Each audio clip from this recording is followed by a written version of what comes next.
On Fox tonight, could a toxic algae bloom be threatening pets and people along the Columbia River? Our Dylan Scott spoke to one family that lost their dog to potential poisoning earlier this month and has more on this growing concern. Well, you can't really tell based on the choppiness of the water, but right across the way is Sand Island, and that is where one Oregon woman lost one of her favorite pets from what she believes was a toxic blue-green algae bloom. Loved the snow, loved life, loved his big brother. He just was the sweetest, sweetest boy. Scappoose resident Tanya Bachman is still in shock.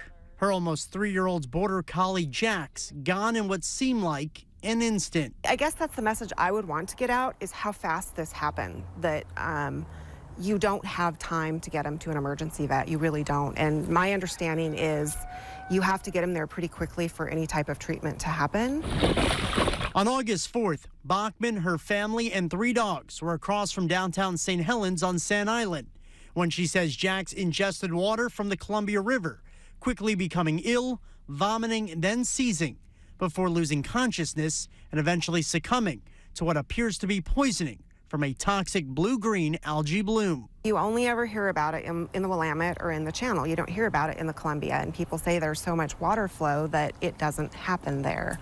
And so when he got sick so quickly, it was shocking. It was clearly poison. Bachman posted about the loss of her dog on several social media platforms, which gained lots of attention, especially with pet owners and veterinary clinics in the area that have since reached out to the Oregon Health Authority to investigate this matter further. In a statement, OHA says they collected a water sample from a related area and that if toxin results come back with detections, they will work with interstate and interagency partners to develop a sampling plan to identify where these cyanotoxins are coming from. As for Bachman, she hopes sharing the loss of her furry loved one will open eyes and awareness to the dangers of these toxic blooms in any areas frequented by pets and humans alike. I would say signs posted. Maybe, if it's been warm for a while, understand that this can happen and keep your dogs home. I know people who won't let their dogs in the channel from June to September for this reason.